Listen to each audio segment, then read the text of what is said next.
Rick Ross is being exposed for the second time this month for being the most disrespectful rapper in hip hop. Seems like Ricky Rose was forced to take back some words he had for the former Rockefeller Records co-owner, Kareem Biggs Burke. And at this point, it's starting to look like behind the scenes, Rick Ross is getting pressed left and right by everybody in the industry. I mean, he was just apologizing to Drake for uttering his name in a battle. Drake, if you listening to this, homie, listen to me.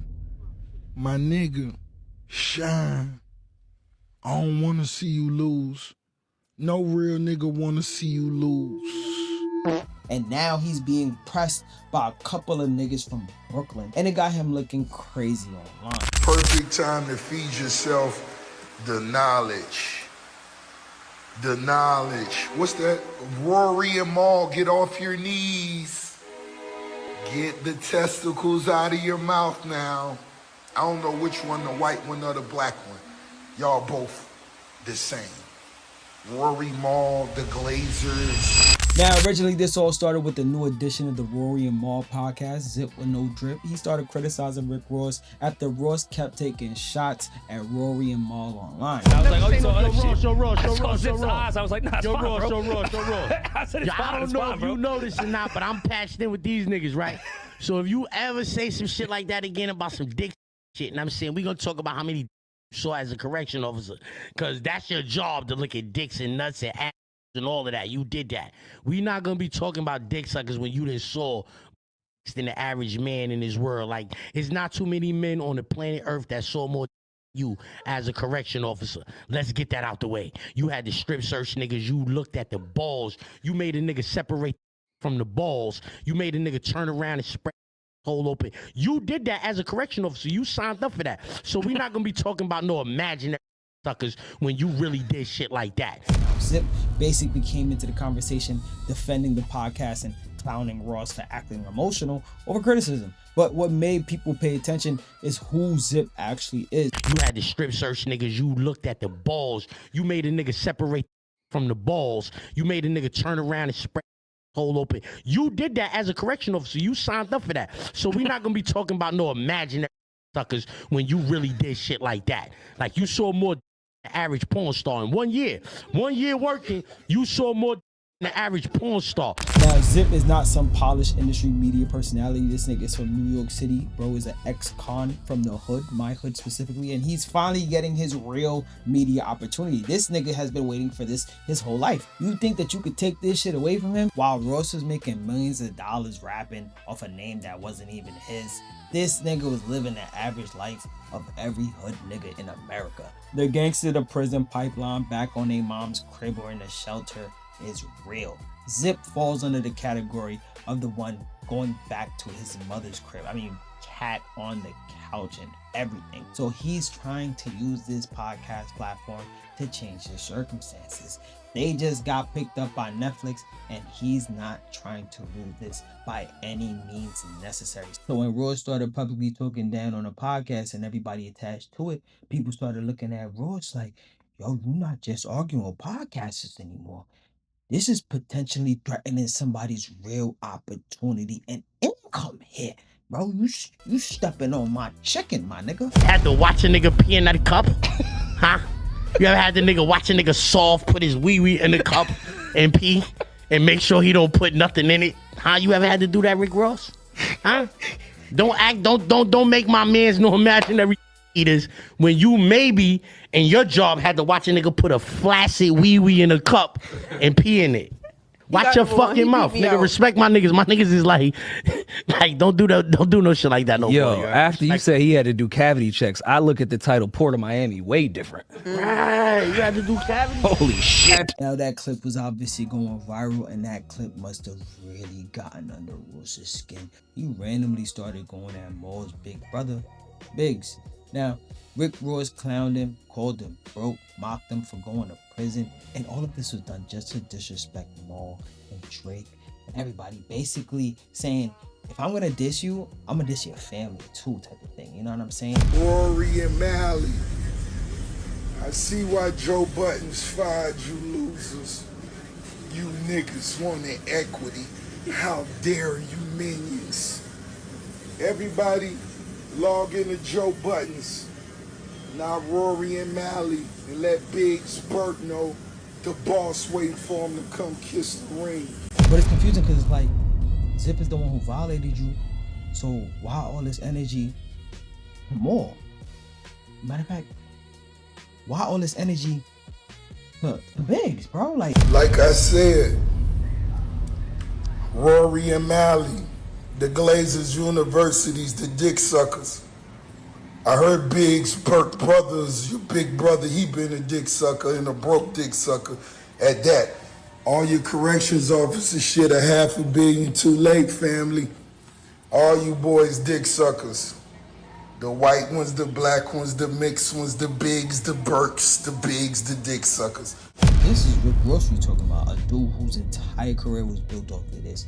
Larger than life, the biggest boss image, the luxury cars, the $1 million deals. He signing niggas like Meek Mill, Wale, he doing power moves. Growing up, I honestly viewed Ross as one of the few rappers that I genuinely looked at as being an executive and not just an artist. And I still do till this day, but lately, Ross don't even feel like the same person anymore. Every week it's another live stream where he's coming at somebody crazy, like another emotional response where he just sounds bothered by the people that he claimed are beneath him. You know what I mean? Like, Been dick suckers. And you a little too late. So let's do it. I can't wait. I need new to wash the bottom of the yacht. What's their name? Rory Maul. This what I'm gonna do. I want to talk about Biggs Burt. That nigga, what? He ain't pay his taxes. How he went broke. What he was doing. He got caught with 20 bags of weed. Some shit like that. They say he ain't had none of the royalties, none of the business, none of the money. Man, I'll make Dame go in on y'all niggas. You glazers, dick-sucking little peons. Biggs' brother was Biggs' brother sucking all the dicks at her. That's how hustlers in the street do it, man. Gonna target those niggas. Not the who ain't even get chairs to sit down. Not the who get $300 Zales to talk. No. Biggs' brother, he gonna want to call me? Come kiss the ring. social media is exposing these rappers for being the corny ass niggas they always were. Then came the funniest part of this entire situation after Ross spent all day calling people minions, glazers, losers, telling people to kiss the ring. I mean, suddenly people behind the scenes just started stepping in and a phone call was made regarding Biggs, and immediately the energy changed. Ross went from talking crazy to basically saying Biggs got somebody powerful that loves him. You got somebody that love you.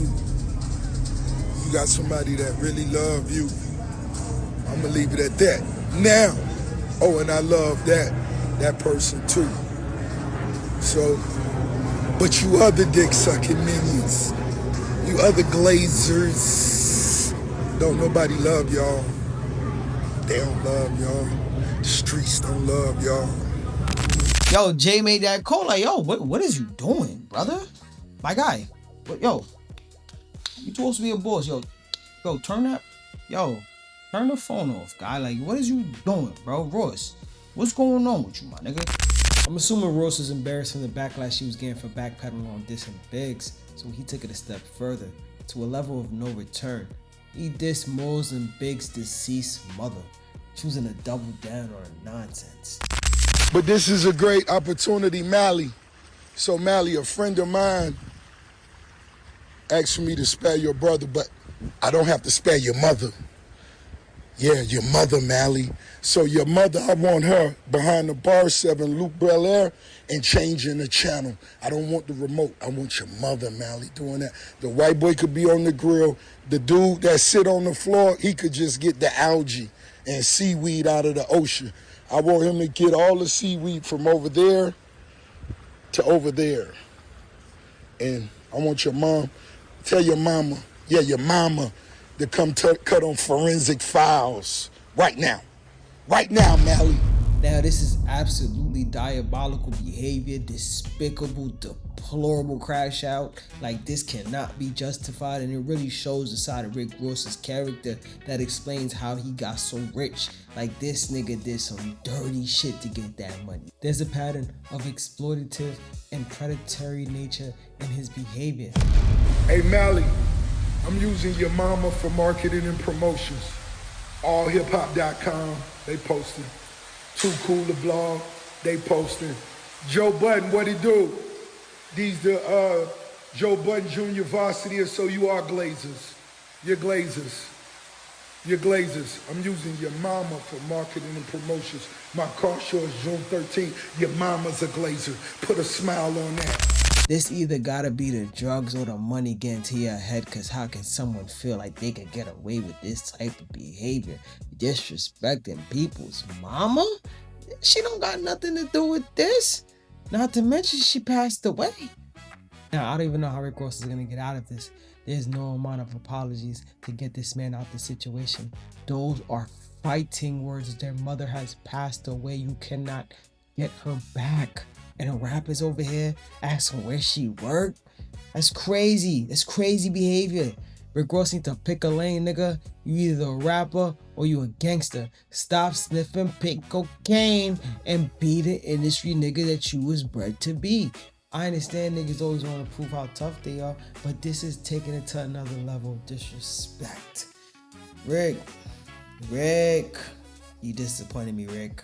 Because watching Rick Ross, somebody the internet joked on for years for being a CEO, now trying to little bro X street niggas online, really make me look at you a little different. I mean, you know what I'm saying? When you ain't making name in the streets, you actually got it from Rick Ross, the real drug dealer. You got it from somebody else.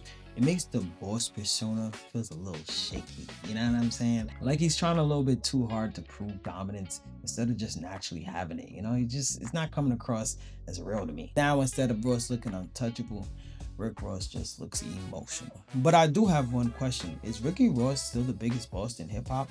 Or does responding to beef make him look corny? Let me know in the comment section. If you're looking to be icy just like me, make sure you hit the link in the description. I'm selling Moissanite Hip Hop jewelry or sending 925 silver for the best prices. Make sure you tap in with Brooklyn Force and get yourself right. Make sure you like, comment, and most importantly, share this video. My name is ISFMP. I'm coming in with another trigger warning. I shoot films, not people.